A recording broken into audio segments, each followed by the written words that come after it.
ክፍል 2 ብዙም ሳይቆዩ ወደ ኋላ ገልመጥ ብለው ተመለከቱ። መሬት የሚባል ነገር አይታይም። መሬት ታያል ታየ ምንም ለውጥ አያመጣም አሉ በሐሳባቸው። ቢመሽም ከአሻና ከተማ የሚፈካውን የብርሃን ወጋገን እየተከተልኩ ወደ ወደቡ ማምራት እችላለሁ። ጊዜውም ገና ነው። ፀሐይዋም ገና 2 ሰዓት ያህል ይቀራታል። እስከዚያ እሱም ብቅ ይል ይሆናል። ከዘገየም ጨረቃዋ ስትወጣ አብሮ ይወጣ ይሆናል። ግፋ ቢል ደግሞ ነገ ጠዋት ተመልሳ ከምትወጣው ፀሐይ ጋር አብሮ መከሰቱ አይቀርም። ደግነቱ እኔም እስካሁን ደህና ነኝ። ጉልበቴም እንዳለ ነው። ደህና የማያወላዳ ይመስለኛል። እሱ እንጂ በመንጠቆ ተሰቅዞ የሚቃትት እኔም ማመን አለብኝ። ግን እንዲያው ለነገሩ ምን አይነት ሐሳብ ይሆን ነው እንዲህ ከነጀልባ ያንጠልጥሎ ሊከንፍ የቻለው? የጉድ ነው። ወጥቶ አይቼው ብቻ። ይህን የአፉን መንጠቆ ላይ ግጥም አድርጎ ዘግቶ መሆን አለበት። ግን ባየው እንዴት ደስ ይለኝ ነበር። ተፋላሚ ምን መሳይ እንደሆነ ለአንድ አፍታ እንኳን ባየው ምንኛ ጥሩ ነበር። ሽማግሌው የከዋክብቱን አቀማመጥና አቅጣጫ በማየት አሳው ቀን የያዘውን መስመር አለመለወጡን ተገነዘቡ። ሌሊቱን በሙሉ በዚያው ቀጠለ። ፀሐይዋ ከጠለቀች በኋላ አየሩ በመቀዝቀዙ ቀን ሽማግሌውን ሲያጠምቃቸው የዋለው ላብ ጀርባቸው፣ ክንዶቻቸውና እግሮቻቸው ላይ ተጋገረ። ለዓሣ መደለያነት የሚያውሏቸውን ሳርዲኖችንና ቁርጥራጭ ሥጋ የሚያስቀምጡበትን ሳጥን፣ የሚሸፍኑበትን ኬሻ ቀኑን ሙሉ አስጥተውት ውለው ደርቆላቸው ስለነበር አንገታቸው ላይ ጠመጠሙና ወደ ኋላ አሳልፈው ጀርባቸው ላይ ጣል አደረጉት። ቀስ ብለውም በትከሻቸው አቋርጦ በተጋደመው ገመድ ስር ጎዘጎዙት። ገመዱ በአካላቸው ላይ ማስከተል የጀመረው የህመም ስሜት ቀነስ በማለቱ መጠነኛ ምቾት ተሰማቸው። በዚህ አይነት እስከ ቀጠለ ድረስ እኔም እሱም ምንም የምናደርገው ነገር እንደማይኖር ግልጽ ነው አሉ ለራሳቸው። በሌሊቱ ጉዟቸው ወቅት አንድ ጊዜ ከተቀመጡበት ተነስተው በጀልባዋ ጎን በኩል ሽንታቸውን ከሸኑ በኋላ የሚሄዱበትን አቅጣጫ ለመለየት እንዲረዳቸው ከዋክብቱን ቀና ብለው ተመለከቷቸው። ፍጥነታቸው ቀንሶ ጉዟቸው በዝግታ ሆኗል። የሐበሻና የአሻና ከተማ የብርሃን ወጋገን እምብዛም ደምቆ አይታይም። ጥቁሩ ሰማይ ወደ ምስራቅ አቅጣጫ እያመሩ መሆኑን ጠቆማቸው። አሃ፣ የአሻና ብርሃን እየተሰወረ እኛም ወደ ምስራቅ በመጓዝ ላይ ነን ማለት ነው አሉ በሐሳባቸው። ሌሎች ሐሳቦች ተከታትለው ተረባረቡባቸው። ስለ ቤዝቦል ጨዋታ፣ ስለ ዓሣ ማስገር ሙያ። ትንሽ ቆይተው ደግሞ ወይ ነዶ ልጁ አብሮይ ቢኖር ኖሮ እንዴት ጥሩ ነበር አሉ ድምፃቸውን ከፍ አድርገው። እያገዘኝ ይህንንም ጉድ ያይ ነበር። ማንም ሰው ቢሆን በሽምግልና ዕድሜው ብቻው መሆን የለበትም። ግን ምን ላድርግ? ልጁን ማስቀረት ከአቅሜ በላይ ሆነብኝ። ለማንኛውም በዚህ ትግል እንዳልሸነፍ ጉልበቴን በደንብ መጠበቅ አለብኝ። ፍላጎትህ ይነስም ይብዛ ጠዋት ሆኖውን ልትበላ እንደሚገባ ማስታወስ አለብህ። እንዳትረሳ አሉ ራሳቸውን ለራሳቸው። ስንት እንደሆነ ለይተው በማያውቁት ሰዓት ላይ 2 ፖርፖይዞች ጀልባዋን ተጠግተው ሲዳሩ ሰሟቸው። የወንዱንና የሴቷን ትንፋሽ ለይተው ያውቁታል። ግሩም ፍጥረታት አሉ ሽማግሌው። ሲጫወቱ ሲቃለዱና ሲፋቀሩ ለጉድ ነው። እንደ በራሪዎች የዓሣዎች እነርሱም ወንድማማቾች ናቸው። በመንጠቋቸው ተሰንጎ ስለተያዘው ትልቅ ዓሣ ሐዘን ይሰማቸው ጀመር። ለየት ያለ ግሩም ዓሣ ነው። በዚያ ላይ ዕድሜው ስንት እንደሆነ ማንም አያውቅም። ሐሳብ በሐሳብ ሆነ።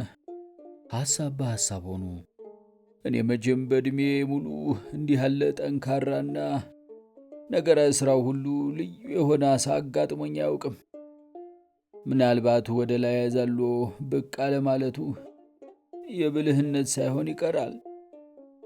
ግን ዝላይ ቢጀምር ወይም በኃይል ሊሸምጥጥ ቢል በቀላሉ ድራሹን ባጠፋው ነበር። ግን ከአሁን ቀደም ምናልባት በሌሎች ዓሣ አጥማጆች መንጠቆ እየተያዘ በማምለጥ ሰፊ ልምድ ያዳበረም ሊሆን ይችላል።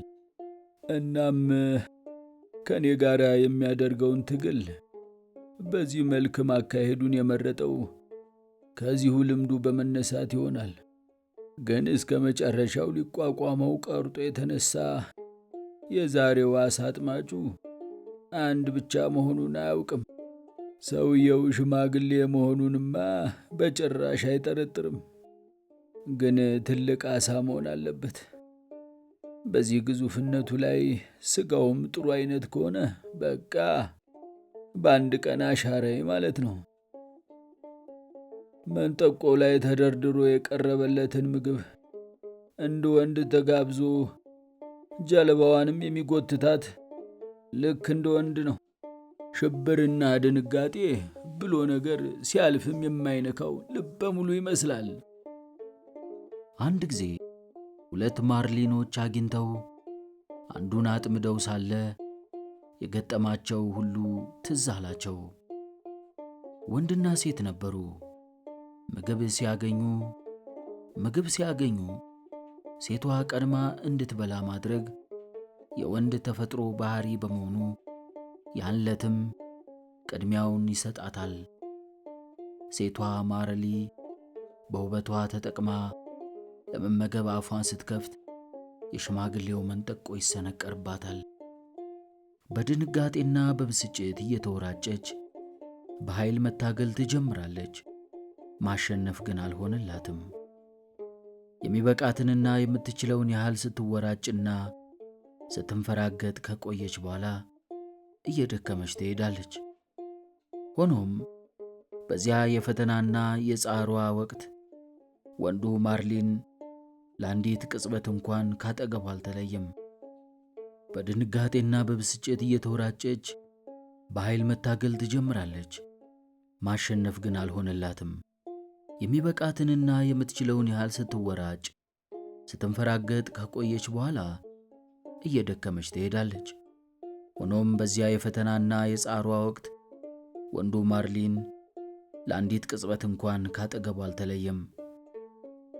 የተያዘችበትን ገመድ አንዴ በላይ አንዴ በታች እያቋረጠ በጭንቀት ይዞራታል።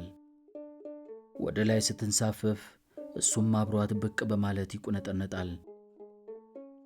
በጣም ቅርቧ ስለነበር በመጠኑም ሆነ በቅርጹ ትልቁን የፈረንጅ ማጭድ በሚመስለው ጭራው ገመዱን ይቆርጠዋል በማለት ሽማግሌው ክፉኛ ሰግተው ነበር። በመጨረሻ በህርፑን ከወጓትና ቆዳዋ የመስታወት ጀርባ የሚቀባውን ቀለም እስኪመስል ድረስ በዱላቸው አናቷን በመቀጥቀጥ ካዝለፈለፏት በኋላ ጀልባዋ ላይ እስኪያጋድሟት ድረስ ወንዱ ማርሊን ካጠገቧ ልውስ አላለም። ወዳጁ ከውሃው ከወጣች በኋላ ተስፋ አልቆረጠም። የጀልባዋን ጥግ ይዞ እዚያው ሲልከሰከስ ቆየ። በኋላ ግን ገመዳቸውን እየሰበሰቡ ዕቃዎቻቸውን መኮቸም ሲጀምሩ አንድ ጊዜ እምር ብሎ ከውሃው በመውጣት ወደ ላይ አሻቀበና ወዳጁ ያለችበትን ላፍታ አየት አድርጎ ተመልሶ ወደ ባህሩ ጠለቀ። እስከ ዛሬ ከሽማግሌው አይነ ህሊና ያልጠፋ በጣም ቆንጆ ማርሊን ነበር። ብቻ በአጠቃላይ ሁኔታው በጣም የሚያሳዝን ነበር አሉ ሽማግሌው በሐሳባቸው። ልጁ እንኳን የቱን ያህል ነበር ያዘነው።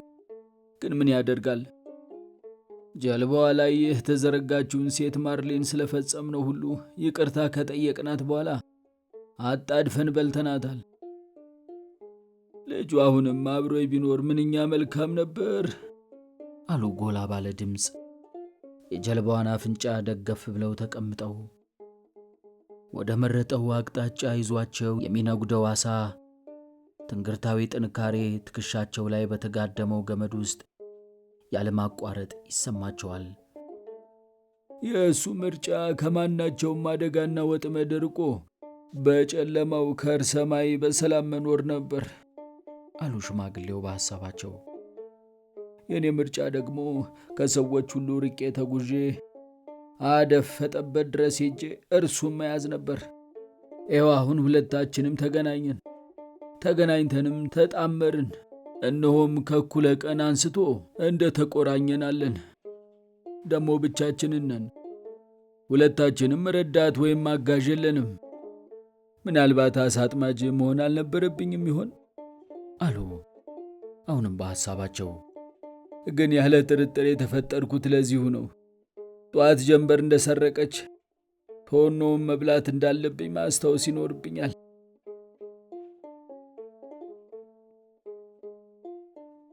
ውድቅት ላይ ከበስተጀርባቸው በኩል ውሃው ውስጥ ከተለቀቁት ገመዶች በአንደኛው መንጠቆው ላይ የተሰገሰጉትን የመደለያ ምግቦች የሆነ ነገር መንትፎ ወሰዳቸው።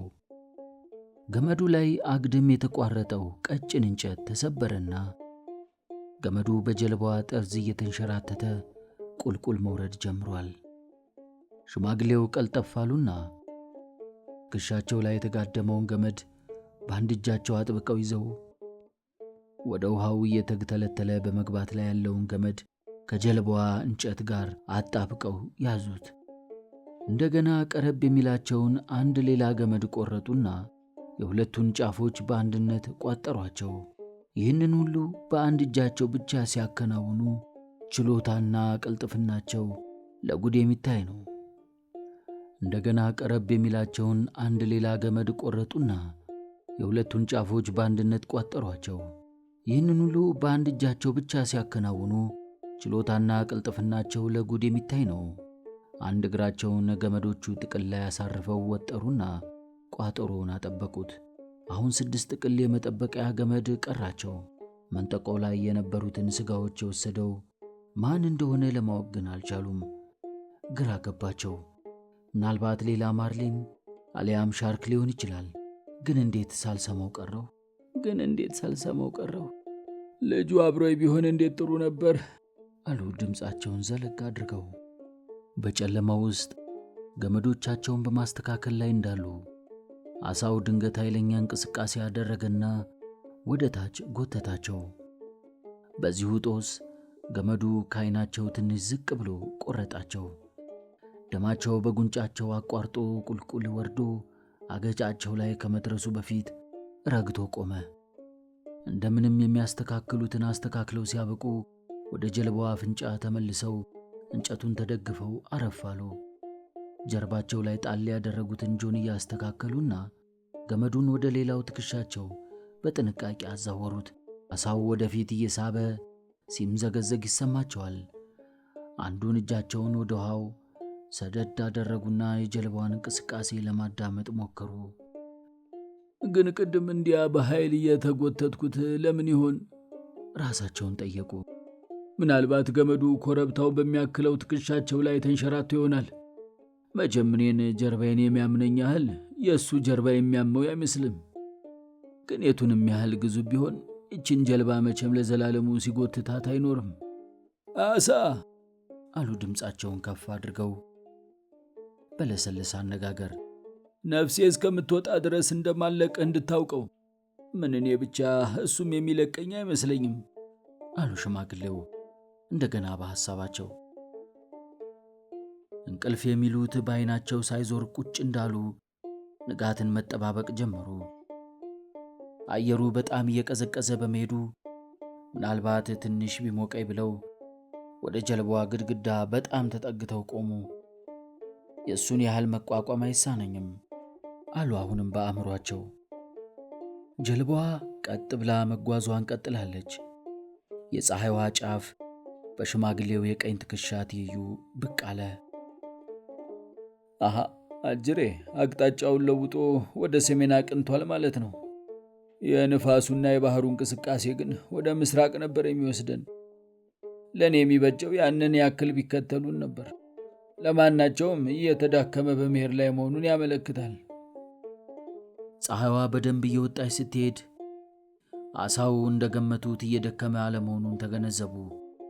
ግን ሌላ አንድ ነገር ደግሞ አስተዋለ። የገመዱ አቀማመጥ ዓሣው ወደ ላይ ከፍ እያለ መምጣቱን የሚያመለክት አይነት ነበር። ይህ ሁኔታ ግን ከውሃው ወጥቶ ይዘላል ማለት ሊሆን አይችልም። መቼም ስለዚህ ሁኔታ ሙሉ በሙሉ እርግጠኛ መሆን ቢያዳግትም ያደርገዋል ብሎ መጠራጠር ይገባል።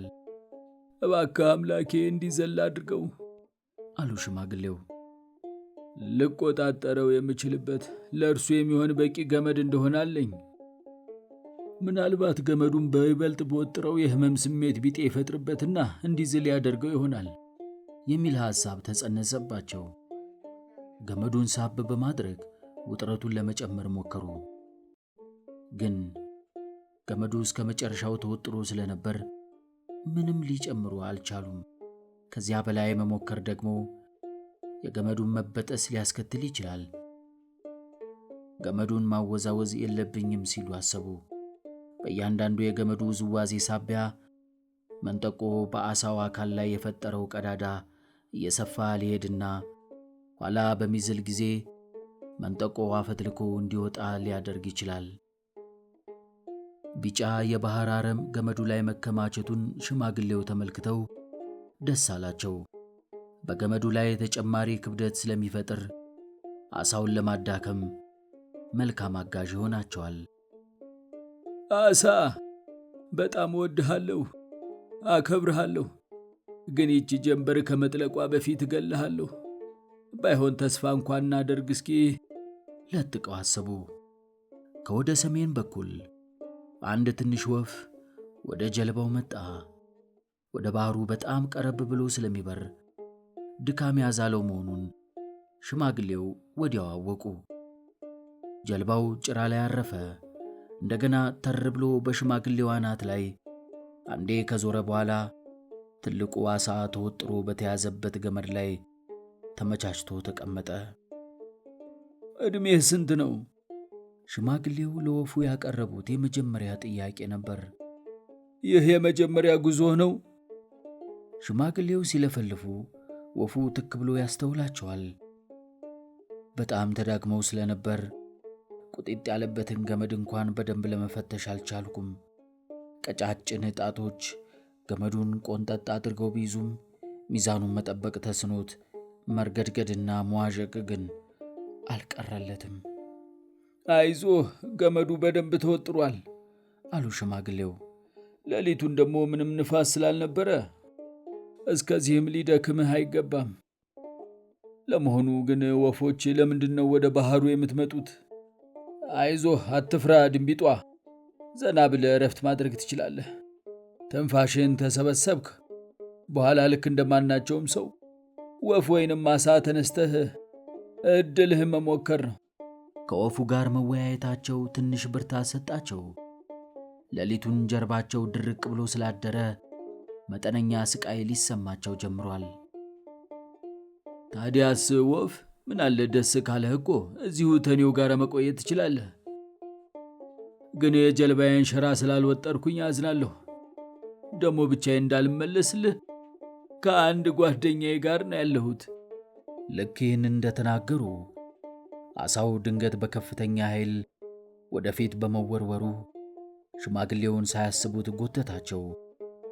ቀልጠፍ ብለው እግሮቻቸውን በማንፈራገጥ ሚዛናቸውን ጠብቀው ባይቆሙና ገመዱን በጥንቃቄ በጥቂቱ ለቀቅ አድርገው ባያደርጉት ኖሮ ከጀልባዋ ላይ መንጠቆ ባህሩ ውስጥ በአፍጢማቸው ይደፍቃቸው ነበር።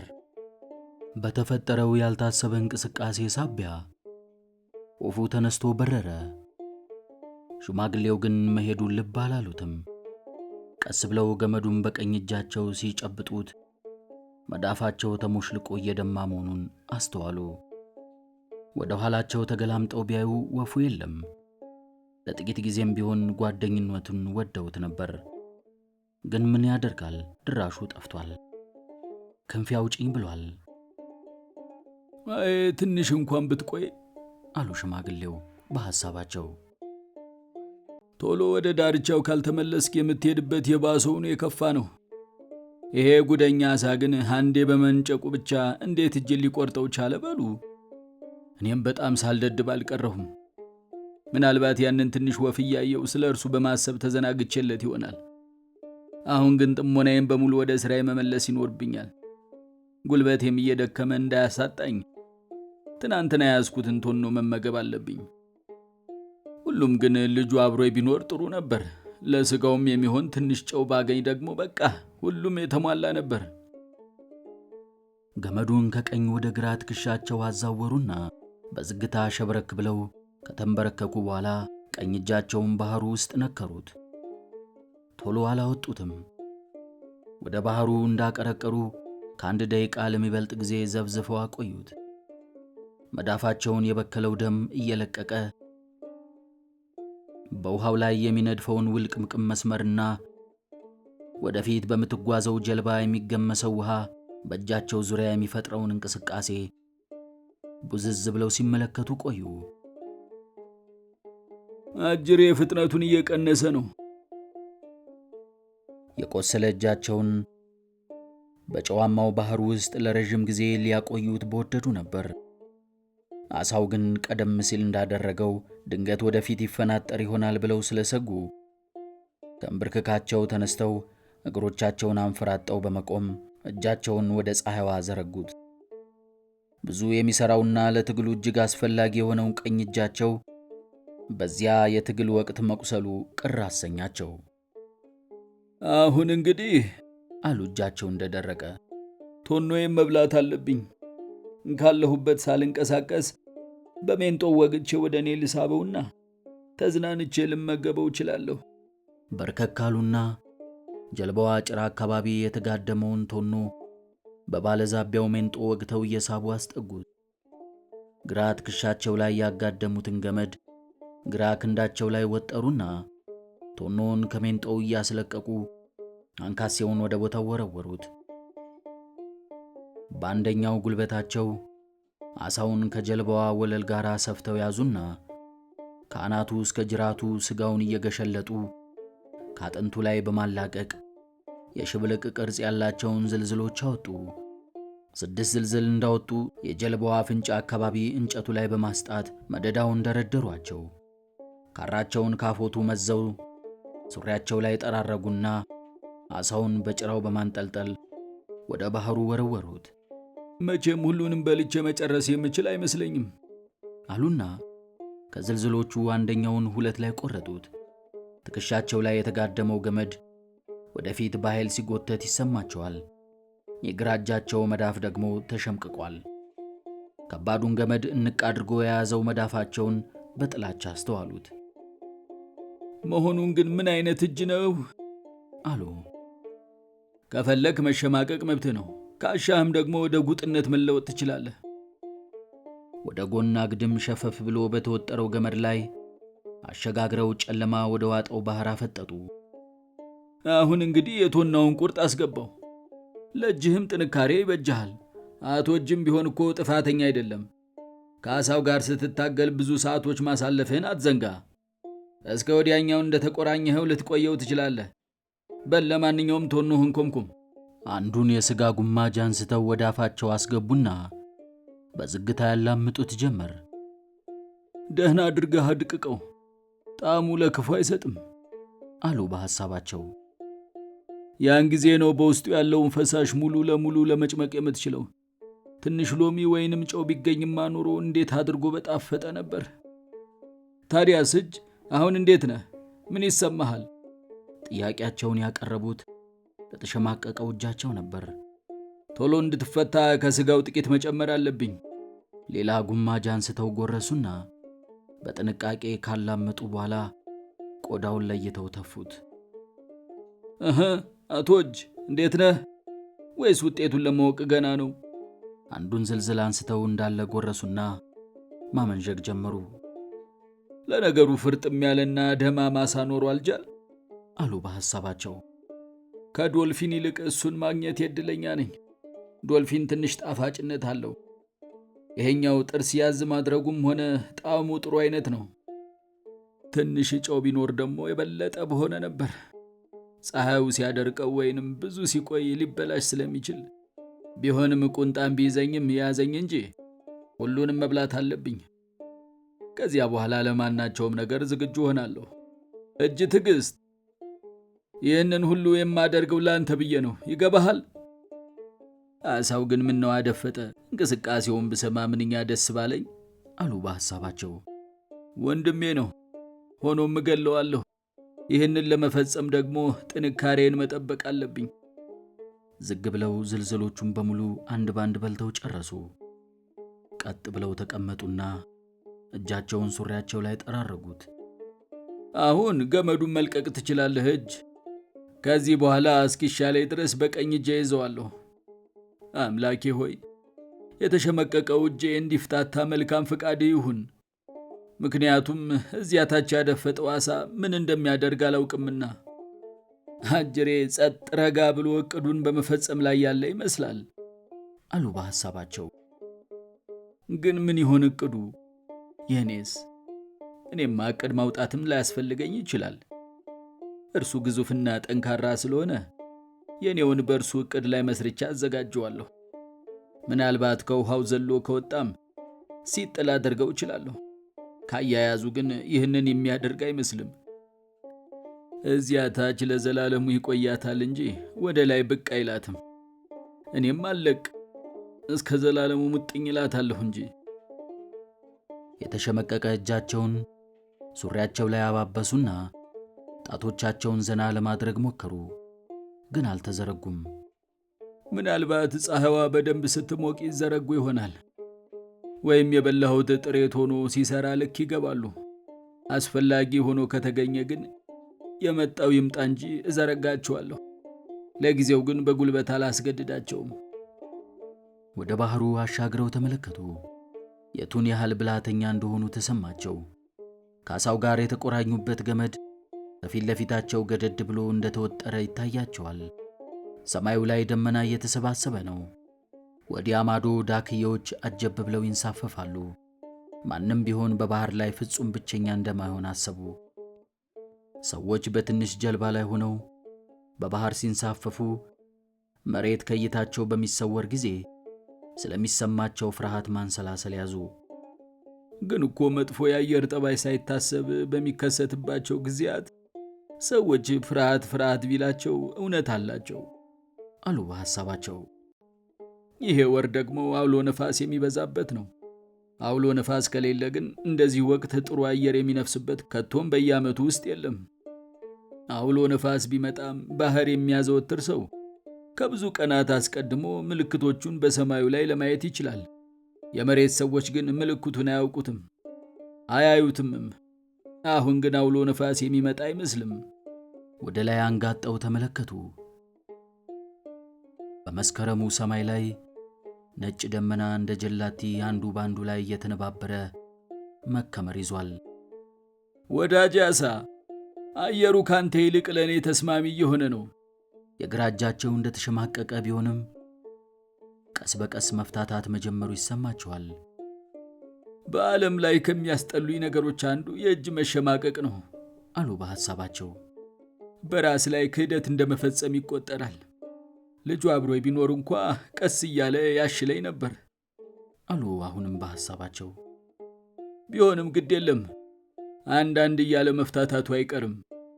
በዚህ ጊዜ የዓሣው አጎታተት ለወጥ እያለ መሆኑ ገመዱን በያዙበት ቀኝ እጃቸው ላይ ተሰማቸው።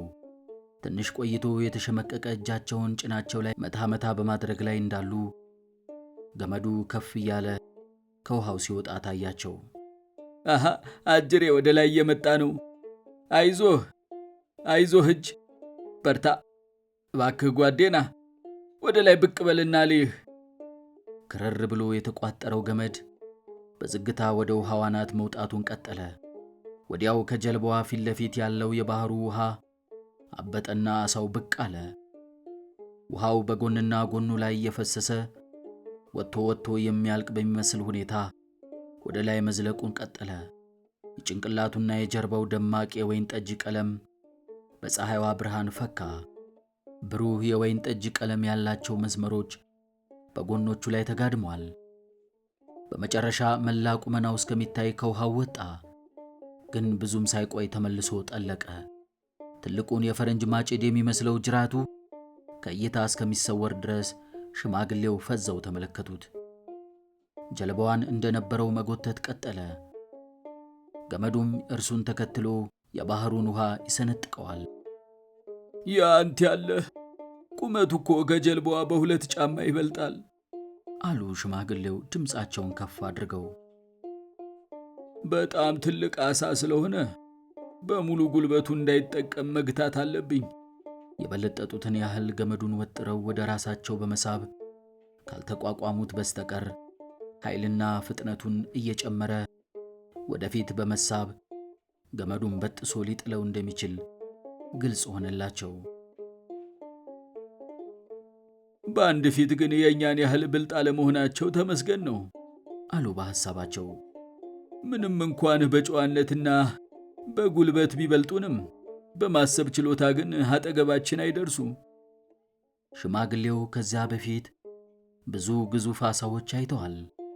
አንዳንዶቹ ከ500 ኪሎ በላይ የሚመዝኑ ነበሩ።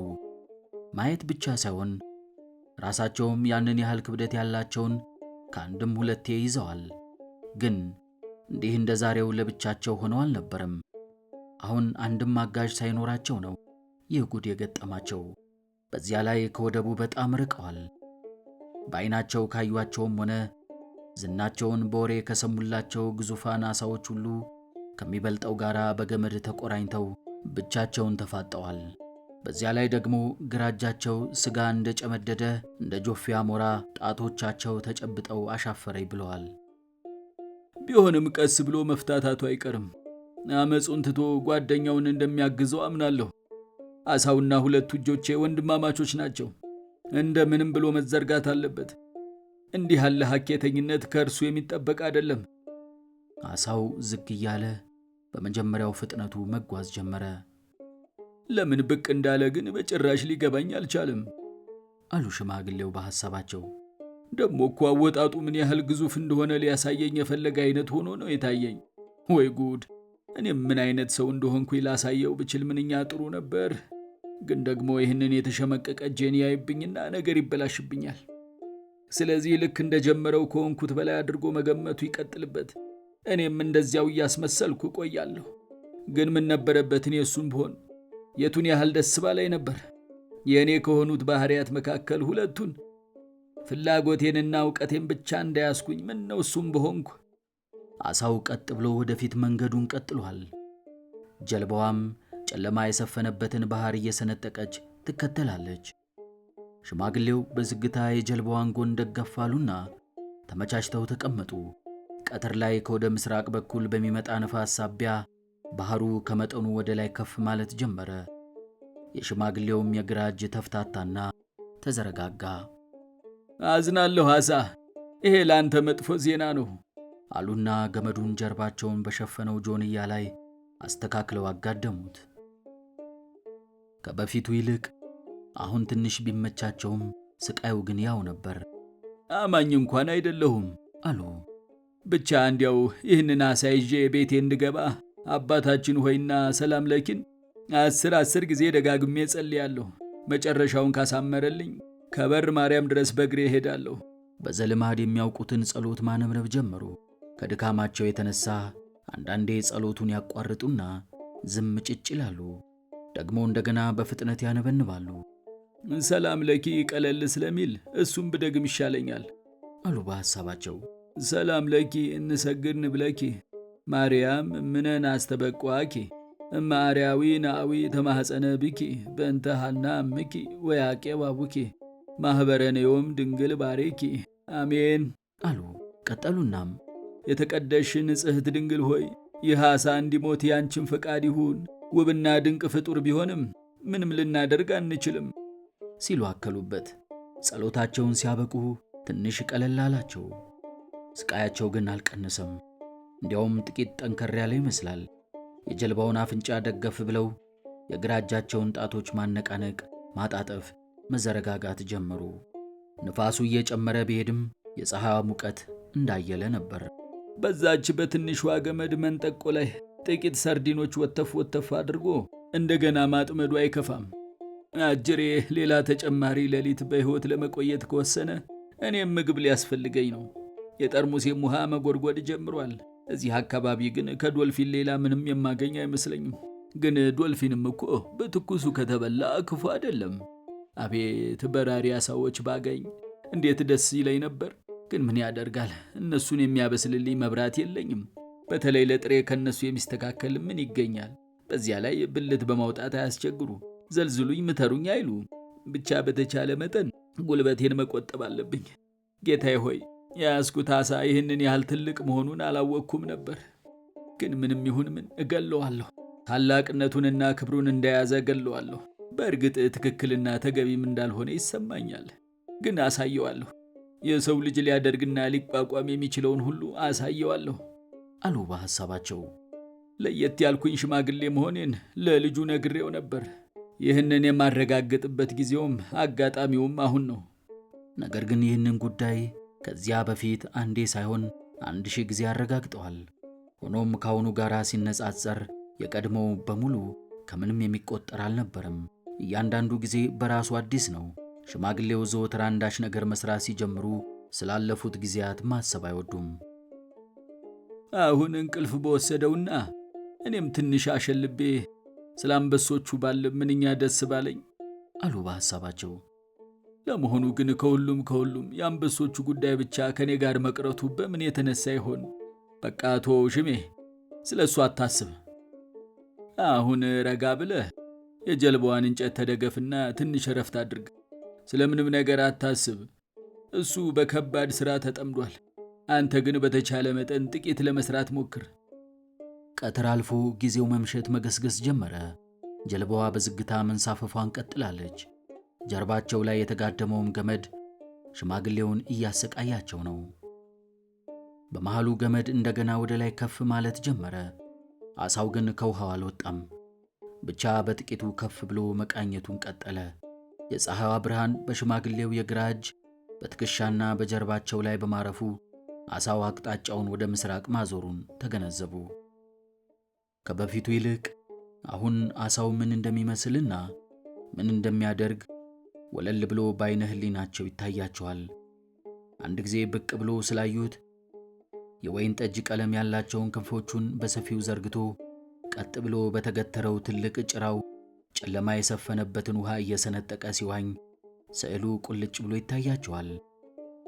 በዚያ የእንጦሮጦስ ጥልቀት ውስጥ ሆኖ በደንብ እያየ መጓዙ የሚያስደንቅ እኮ ነው አሉ በሐሳባቸው። እኔስ በአንድ ወቅት እንዲሁ አልነበርኩ? የፈለገውን ያህል ጨለማ ቢሆን ድመት በምሽት ለማየት የምትችለውን ያህል ወለል ብሎ ነበር የሚታየኝ። ጣቶቻቸውን ያለማቋረጥ በማንቀሳቀሳቸውና የፀሐይዋን ሙቀት ታክሎበት ግራ እጃቸው ሙሉ በሙሉ ተፍታቶ እንደ ወትሮ ደህና ሆነላቸው። ተራ እየገባ የቀኝ እጃቸውን ሸክም መጋራት ጀመረ። ከዓሣው ጋር ያቆራኛቸው ገመድ ጀርባቸው ላይ የሚፈጥረውን የህመም ስሜት ለማርገብ እንዲረዳቸው አልፎ አልፎ የትከሻቸውን ጡንቻዎች ያንቋቋቸዋል። መቼም በአሁኑ ወቅት ድካም ካልተሰማህ እውነተኛው ጉድ ፍጡር ነህ ለማለት እደፍራለሁ አሉ ሽማግሌው። እርሳቸው ግን በጣም እየደከማቸው ነው። ምሽቱ ደግሞ በጣም ተቃርቧል። ተስፋቸውን አይዞህ ለማለት ያህል ስለ ሌሎች ጉዳዮች ማሰብ ጀመሩ። ስለ ታላላቆቹ የቤዝቦል ቡድኖች ማውጠንጠን ያዙ። ለእርሳቸው ትልቁ ቡድን ግራ ሊጋስ የሚባለው ነው። ከጥቂት ቀናት በኋላ የኒውዮርክ ያንኪዎችና የዲትሮይት ነብሮች ግጥሚያ እንደሚያደርጉ አሳምረው ያውቃሉ። ዛሬ እንግዲህ ሁለተኛ ቀኔ መሆኑ ነው። ሁዌጎስ ምን ውጤት አግኝቶ ይሆን አሉ በሐሳባቸው። እኔ ግን በራሴ ላይ እምነት ሊኖረኝ ይገባል። በዚያ ላይ እንደ አውራ ዶሮ በተረከዙ ላይ ያፈገጠ አጥንት እያሰቃየው እንኳ ማናቸውንም ነገር በፍጹምነት ደረጃ ከማከናወን እንደማይታቀበው እንደ ጁማንጄ መሆን አለብኝ። ለመሆኑ ግን በተረከዝ ላይ ያጥንት ማፈንገጥ ምን ይሆን? ጥያቄውን ያቀረቡት ለራሳቸው ነበር። የትርፍ አጥንት መኖር ነዋ። እኛ ግን የለንም። በበኩሌ ግን እንጃ፣ አንዱ ወይም ሁለቱ አይኖቼ ከጠፉ በኋላ እንደ አውራ ዶሮ የጀመርኩትን ትግል ለመቀጠል የምችል አይመስለኝም። ሰው እኮ በትላልቆቹ አዋፍና አራዊት አኳያ ሲታይ እስከዚህም አይደለም። እኔም በሆነ በአሁኗ ቅጽበት እዚያ ታች ጽልመት በዋጠው የባህር ማዕፀን ውስጥ ያለውን አውሬ ብሆን እመኛለሁ። እሱም ቢሆን ሻርኮች እስካልመጡ ድረስ ነው አሉ ድምፃቸውን አጉልተው። ሻርኮቹ ከመጡ ግን ወዮ ለሱም ለኔም ለሁለታችንም እግዚአብሔር ይሁንልን ማለት ብቻ ነው። ለመሆኑ እኔ ከዚህ ዓሣ ተቆራኝቼ የቆየሁትን ያህል ጁማጄ ከዓሣ ጋር ሊቆይ ይቻለው ይሆን አሉ በሐሳባቸው። ለምንስ አይችልም? ወጣትና ጠንካራ ነውና ለበለጠም ጊዜ ቆይቶ ሊቋቋመው እንደሚችል አምናለሁ። የሱስ አባት ዓሣ አስጋሪ አልነበሩ? እንዲያው ግን ያ ተረከዙ ላይ ያፈገጠ አጥንት ብርቱ ሕመም እየፈጠረ ያሰቃየው ይሆን? እንጃ ምን አባቴን ሳውቃለሁ አሉ በጩኸት። እኔ እንደሆንኩኝ በሕይወቴ ሙሉ የተረከዜ አጥንት አፈንግጦ አያውቅ።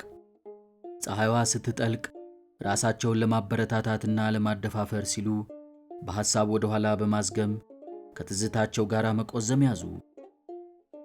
አንድ ቀን ካዛብላንካ ውስጥ በሚገኝ ቡና ቤት ያደረጉት ውድድር ፊታቸው ላይ ድቅና አለባቸው። ከሴንፎአጉዌ አካባቢ ከመጣ ጥቁር ሰው ጋር የገጠሙት የክንድ ጥንካሬ መገመቻ ፉክክር ነበር። ሰውየው በወደቡ አካባቢ ለጉልበተኛነቱ አቻ አልነበረውም። አንድ ቀን አንድ ጠረጴዛ ላይ ክብ መስመር በጠመኔ ከተነደፈ በኋላ ሁለቱ ሰዎች መዳፎቻቸውን አጨባብጠው ክርኖቻቸውን ቀለበቱ መሃል ጠረጴዛው ላይ በመትከል መፋለማቸውንና የሚያሸንፍ ጠፍቶ እንደተፋጠጡ አንድ ቀንና አንድ ሌሊት ማሳለፋቸውን ያንሰላስሉ ጀመር። ክፍሉ ከበላያቸው በተንጠለጠለው የማሾ ብርሃን ደምቆ ዙሪያቸውን ያሰፈሰፉት ተመልካቾች እያወኩ ውርርዱን ሲያቀልጡት እርሳቸው የተፎካካሪያቸውን ጥቁር እጅና ጥቁር ፊት ትክ ብለው ያስተውላሉ። ከመጀመሪያዎቹ 8 ሰዓቶች በኋላ ዳኞቻቸው በየ4 ሰዓት ይለዋወጡ ነበር። ለመተኛትና ለማረፍ እንዲችሉ ከሁለቱ ተጋጣሚዎች ጥፍሮች ውስጥ ደም ማዠት ጀመረ። ግን ማን ፍንክች ሊል? ጥቁሩ ሰው የእርሳቸውን አይኖች፣ ክንዶችና መዳፎች ያስተውላል። እርሳቸውም የጥቁሩን ሰው አይኖችና ክንዶች ይቃኛሉ። በእነርሱ የትንቅንቅ ውጤት ላይ የሚወራረዱት ተመልካቾች ደግሞ አርፈው መቀመጥ አልሆነላቸውም ያለ ይመስል ይቁነጠነጣሉ። 10 ጊዜ ወጣ ገባ ይላሉ። ደግሞ ረጃጅም ወንበሮች ላይ ይቀመጡና ግድግዳውን በመደገፍ ውድድሩን ይከታተላሉ። ሰማያዊ ቀለም በተቀቡት የእንጨት ግድግዳዎች ላይ የሁለቱ ሰዎች ጥላ ገዝፎ ይታያል። ሌሊቱን በሙሉ የድሉ ሚዛን አንዴ ወደ አንዱ አንዴ ደግሞ ወደ ሌላው ሰው እያፈራረቀ ሲያጋድል እንዲሁ እንደተቋለፉ አደሩ። የጥቁሩ ሰው ደጋፊዎች በየመሃሉ ራም ያጠጡታል። ከንፈሮቹ መሃል ሲጋራ ይለኩሱና በሳት ያቀጣጥሉለታል። እሱም መጠጡን በቀመሰ ቁጥር ያለ ኃይሉን ሁሉ ያሰባስብና አሸናፊነትን ለመቀዳጀት ይፍጨረጨራል። እውነትም አንድ ወቅት ላይ የሽማግሌውን ሚዛን 3 ኢንች ያህል አናግቶት ነበር። እርሳቸው ግን ያን ጊዜ እንዳሁኑ ሽማግሌ አልነበሩም፣ ሳንቲያጎ ሻምፒዮናው እንጂ። ስለዚህ ለተፋላሚያቸው ማየል አልተበገሩም። በጥቁሩ ሰው ክንድ ተጽዕኖ ወደ ጠረጴዛው ዘመም ማለት ጀምሮ የነበረው ክንዳቸውን ቀስ በቀስ ወደ ላይ በመመለስ እንደገና ቀጥ ብሎ በኩልነት እንዲቆም አደረጉት። ጠባያ ሸጋና የተዋጣለት ስፖርተኛ በመባል የሚታወቀውን ጥቁር ሰው በመጨረሻ እንደሚፈቱት በልባቸው እርግጠኛ የሆኑት በዚያን ጊዜ ነበር። እውነትም ንጋት ላይ የፀሐይ የማለዳ ጨረር የማሾውን ብርሃን መደምሰስ ሲጀምርና ተስፋ የቆረጡ ተወራራጆች ውድድሩን ያለ አሸናፊ ባቻ ውጤት እንዲያበቃ በጥያቄ ሲወተውቱ፣ ዳኛውም ራሱን በማስማማት ላይ አናቱን በመነቅነቅ ላይ እንዳለ ሽማግሌው መላ ኃይላቸውን አጠረቃቅመው እንደ ሰንደቅ የተገተረውን የጥቁሩን ሰው ክንድ ወደ ጠረጴዛው መገርሰስ ጀመሩ። ወደ ታች፣ አሁንም ወደ ታች። ጠረጴዛው ላይ እስኪጋደም ድረስ ያንን ጥቁር ክንድ ወደ ታች መጫናቸውን ቀጠሉ። እሁድ ጠዋት የተጀመረው ውድድር ሰኞ ማለዳ በቃ። የውርርድ ገንዘብ ካስያዙት መካከል አብዛኞቹ መርከብ ላይ ስኳር ወደ መጫን ስራቸው ወይም ተቀጥረው ወደሚያገለግሉበት የሃቫና የከሰል ኩባንያ በሰዓቱ ለመሄድ እንዲችሉ ውድድሩ ባቻ ውጤት እንዲፈጸም የዳኛው ውሳኔ እየጠየቁ ሳሉ ሽማግሌው ገላገሏቸው።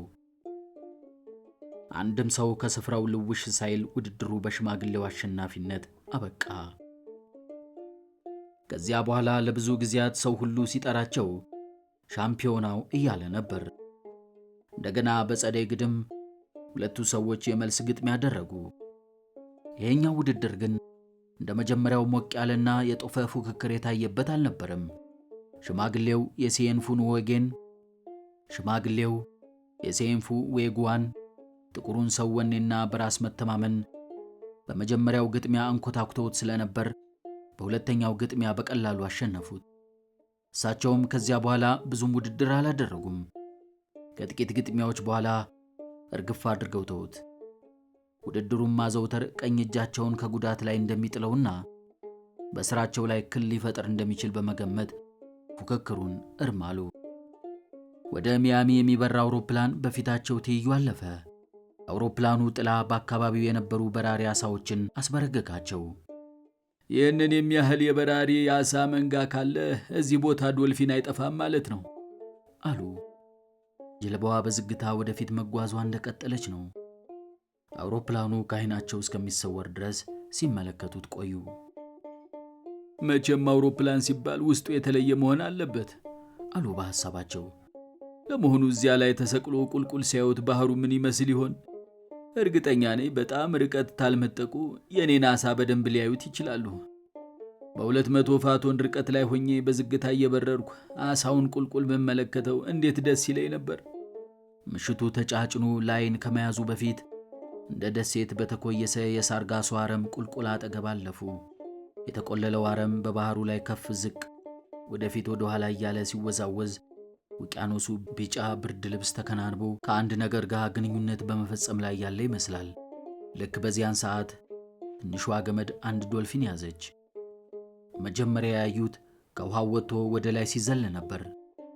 ጎበጥ ቀጥ ጎበጥ እያለና ክንፉን እያራገበ በንዴትና በቁጣ ሲወራጭ በመጥለቅ ላይ ባለችው ፀሐይ የመጨረሻ ብርሃን ተመለከቱት። ሽማግሌው ትልቁን ገመድ በቀኝ እጃቸው መዳፍና ክንዳቸው ላይ ጠምጥመው ያዙና በግራ እጃቸው ደግሞ ትንሿን ገመድ ይዘው ዶልፊኑን ወደ ጀልባዋ መሳብ ጀመሩ። ወደ ውስጥ የሚስቡትን ገመድ ጀልባዋ ወለል ላይ ያሳርፉና በሌጣው የግራ እጃቸው ይቆሙበታል።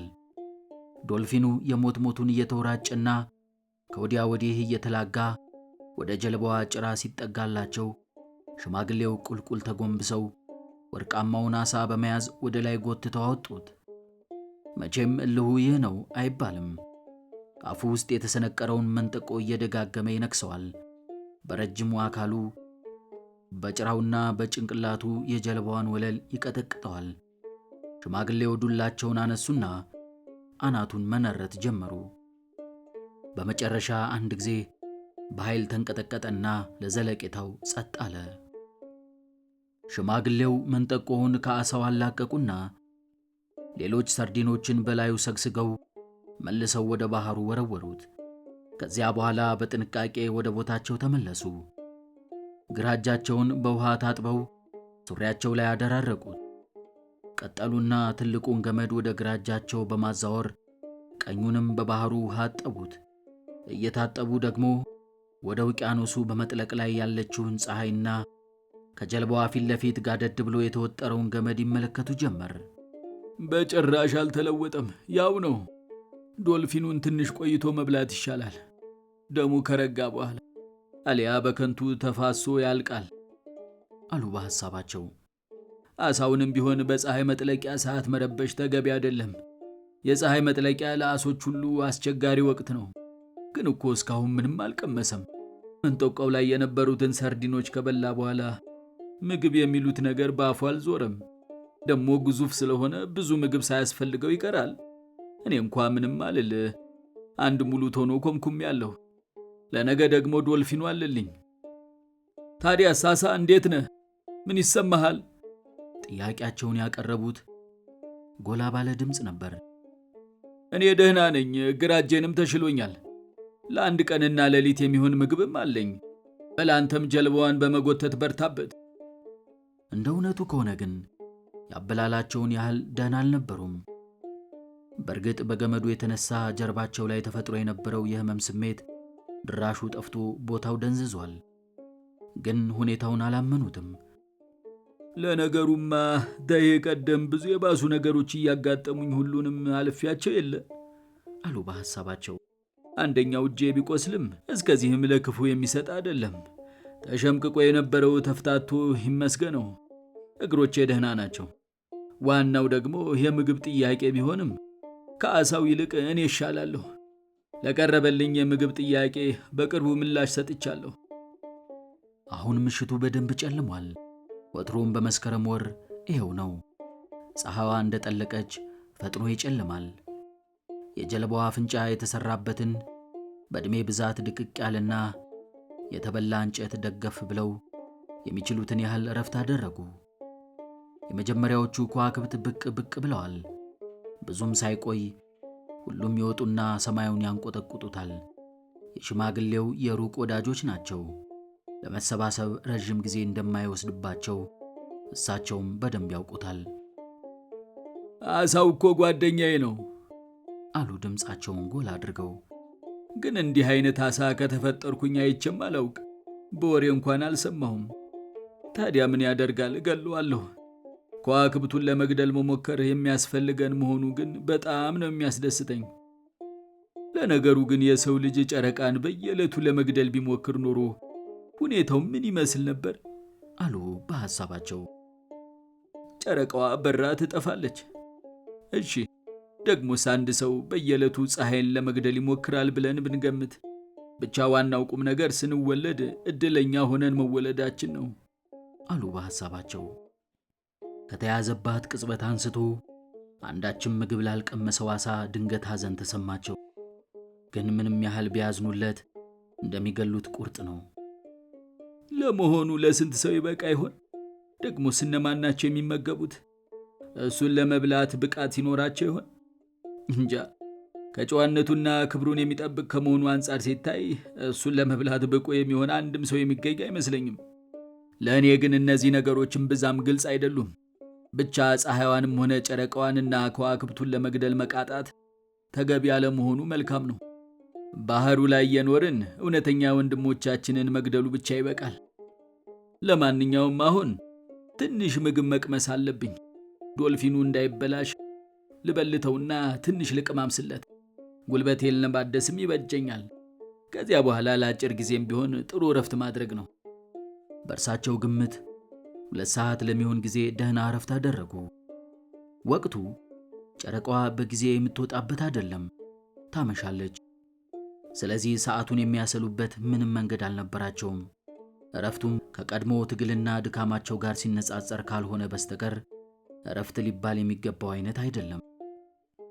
ዓሣው የተያዘበት ገመድ ትከሻቸው ላይ እንደተጋደመ ነው። በእርግጥ ገመዱን በጣም በወጥረው ሊቀለይ በቻለ ነበር። ግን አንድ ጊዜ በኃይል ከመነጨቀኝ ወዲያውኑ ይበጥሰዋል። ግን እኮ እስካሁን እንቅልፍ የሚሉ ነገር በዓይንህ አልዞረም ሽሜ? አሉ ድምፃቸውን ከፍ አድርገው። ግማሽ ቀንና አንድ ሌሊት አልፈዋል። አሁን ደግሞ አንድ ሙሉ ቀን ተደገመ። አንተ ግን እንዳደፈጥክ ነህ። ይልቁንም አጅሬ በጸጥታ በመጓዝ ላይ እስከሆነ ድረስ አንተ ጥቂት የምታሸልብበትን ሁኔታ መሻት ይኖርብሃል። አሊያ አእምሮህም በደንብ አይሰራም። እንቅልፍ ክፉ ነው፣ አእምሮን ያደበዝዛል። አእምሮዬ እንኳ በደንብ እየሰራ ነው አሉ በሐሳባቸው። እንዲያውም ብሩህነቱ ልክ እንደ ወንድሞቼ እንደ ከዋክብቱ ነው። ቢሆንም እንቅልፍ ያስፈልገኛል። እንቅልፍ ክፉ አይደለም። እነሱስ ይተኙ የለ? ጨረቃና ፀሐይም ይተኛሉ። ውቅያኖሱ ሳይቀር ይተኛል። አንዳንዴ ማዕበል በማይኖርባቸውና ሁሉም ነገር ጸጥ በሚልባቸው ቀናት ውቅያኖሱም ያንቀላፋል። በእርግጥ እንቅልፍ ባላገኝም የጀመርኩትን መቀጠል እንደማይሳነኝ አምናለሁ አሉ ለራሳቸው። ግን አደገኛ ሊሆን ይችላል። ዓሣውን ላለማነቃነቅ በጣም ተጠንቅቀው በእጆቻቸውና በጉልበቶቻቸው እየዳሁ ወደ ጀልባዋ ጅራት መራመድ ጀመሩ። እሱንም ይሄኔ እንቅልፍ እያንገላጀጀው ይሆናል አሉ በሐሳባቸው። በምንም አይነት እንቅልፍ ማግኘት የለበትም። ነፍሱ እስከምትወጣ ድረስ መጎተቱን መቀጠል አለበት።